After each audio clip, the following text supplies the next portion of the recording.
Minha gente, estamos divulgando a verdade. Vamos saber por que o déficit público foi de 96 bilhões para 170 bilhões no governo Temer.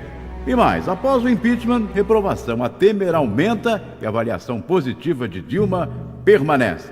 A perícia do Senado diz que Dilma não pedalou. E agora, golpistas? Presidente do Banco Central do Brasil é estrangeiro. Nem brasileiro naturalizado é. Seria isso positivo para o Brasil? Claro que não. Vamos saber os detalhes. E mais, isso é gravíssimo. Golpe no Brasil é parte de projeto de recolonização da América Latina. Quem disse foi o Prêmio Nobel da Paz, Pérez Esquivel. Os detalhes neste vídeo. Minha gente, está provado que o golpe sujo é realmente um sujo golpe. Perícia do Senado rejeita a famigerada e decantada pedalada. Era o tal crime de responsabilidade, mas todo mundo sabe que realmente o que foi feito para que a gangue que está no poder e que sempre esteve no poder, ora em cargos mais altos, ora em ministérios, ora aqui, ora acolá, mas nunca deixaram o poder, continuasse roubando esse país. Dilma quis que a Lava Jato continuasse e deixou livre para que as investigações fossem continuadas, doesse a quem doesse. Mas a gangue estava acuada. A gangue queria fazer um jogo com Dilma que não conseguiu. Jucá mesmo disse na gravação com Sérgio Machado: não vamos estancar essa sangria, vamos colocar o Michel e afastar a Dilma. Todo mundo sabe que esse sujo golpe é um golpe verdadeiro. Mas a perícia feita a pedido da Comissão do Impeachment do Senado aponta que não há controvérsia sobre a ação da presidente afastada Dilma Rousseff nos decretos de créditos suplementares editados sem o aval do Congresso Nacional. No entanto, o laudo afirma ainda que não foi identificada a ação dela nas chamadas pedaladas fiscais. Não foi identificado pedaladas fiscais com Dilma. A ação direta da presidente é condição na suposta pedalada. É condição para o impeachment, previsto na Lei 1079/50, regula o crime de responsabilidade. Mas se não houve pedalada, não há crime. Dilma tem que voltar ao poder. Óbvio, claro, objetivo, direto. Os peritos responderam 99 perguntas feitas pelos parlamentares, pela defesa e acusação, e pelo relator do processo, o senador tucano Antônio Anastasia, que pedalou mais do que ninguém em Minas Gerais, do PSDB lá de Minas. Aliás, Antônio Anastasia também está citado em várias coisas por aí. E é o presidente da comissão. Agora, dizer o quê, né? Houve um helicóptero aí que estava cheio de cocaína e pertencia à família do senador Perrella, que está lá também julgando Dilma. Aécio Neves está lá também.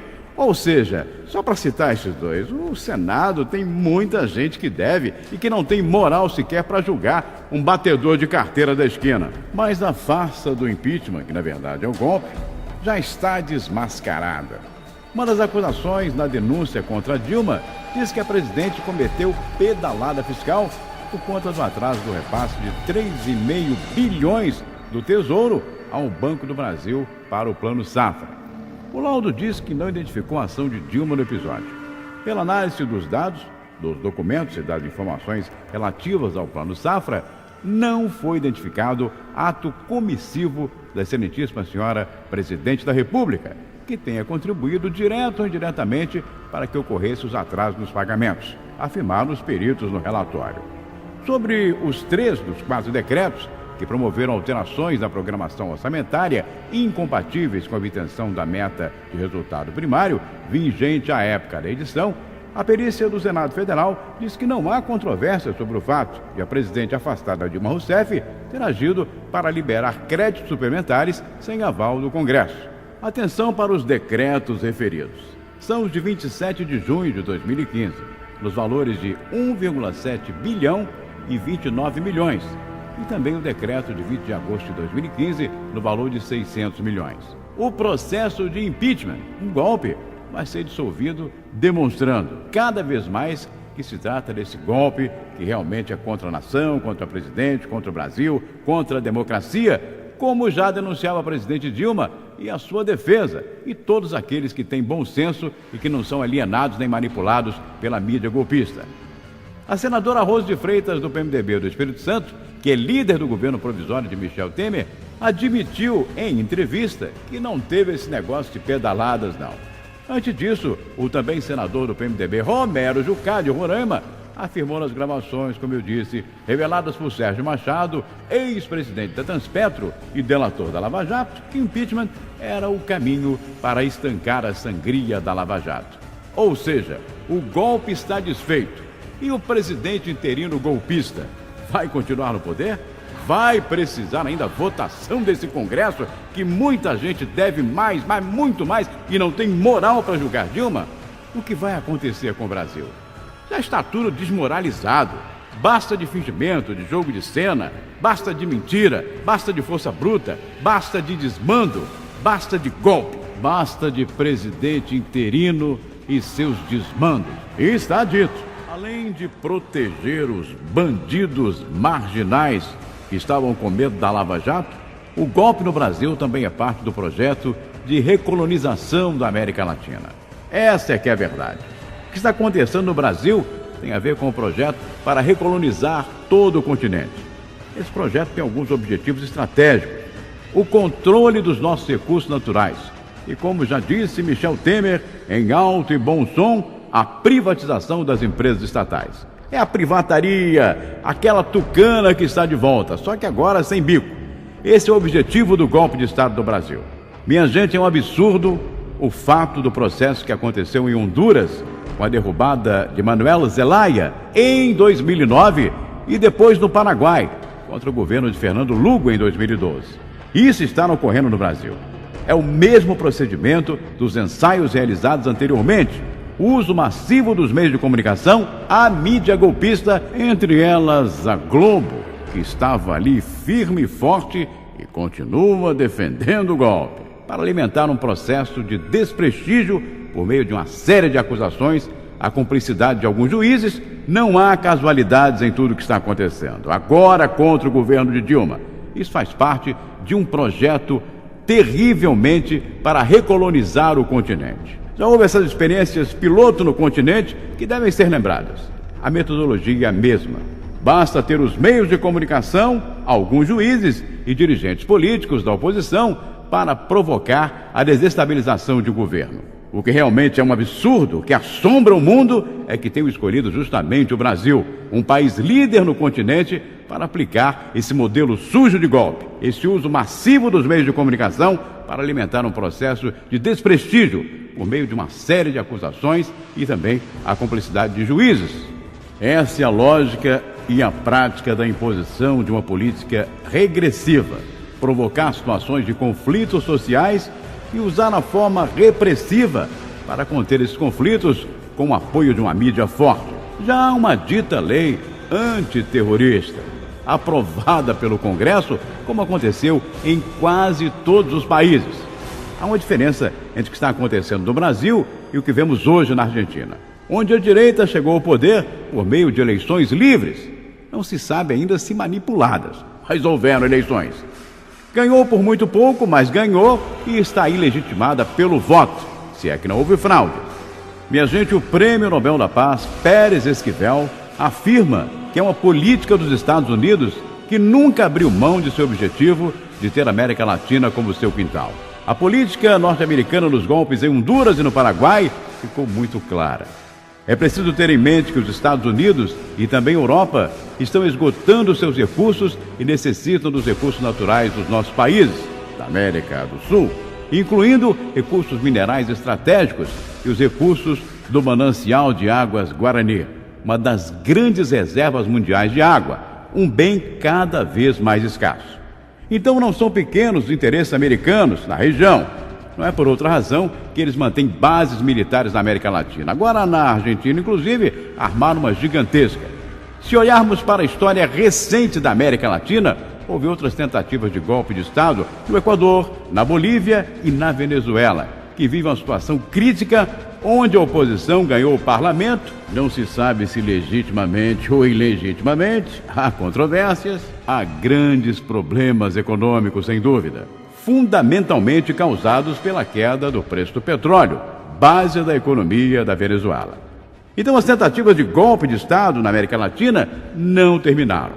E continuam. E agora estão aqui no Brasil. Alerta geral. E atenção, muita atenção.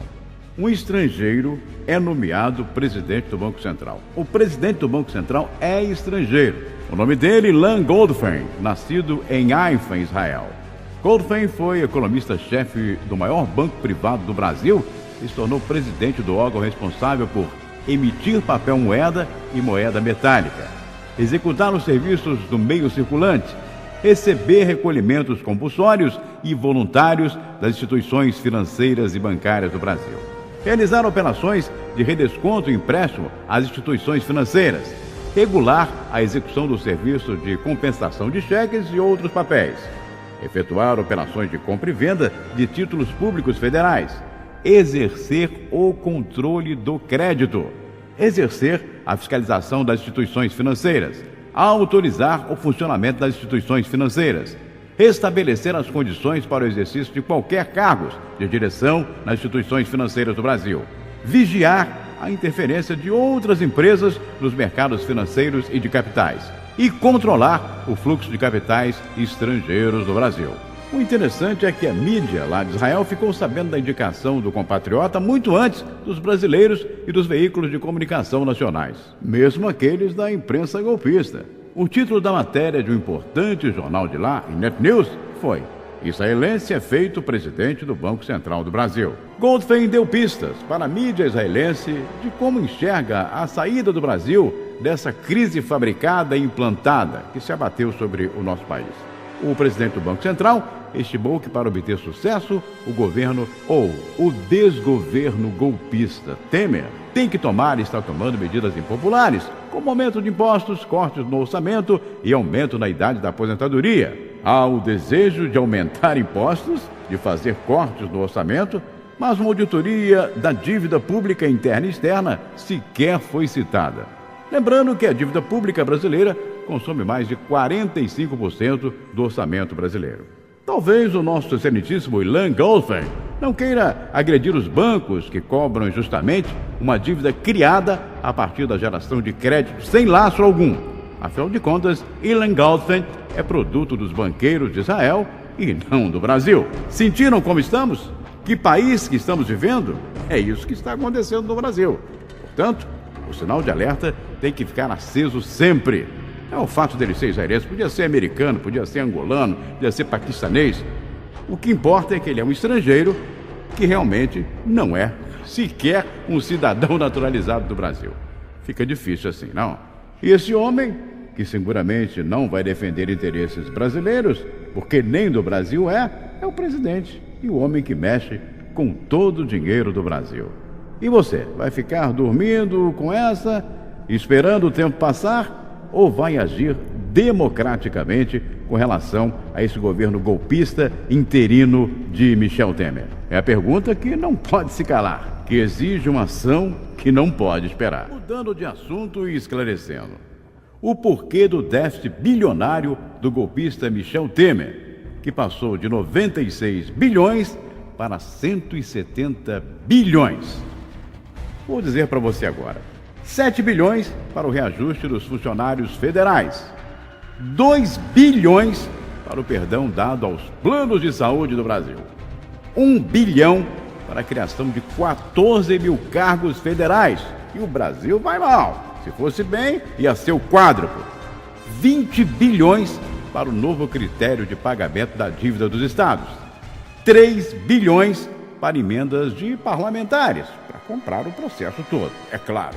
3 bilhões para as Olimpíadas do Rio de Janeiro.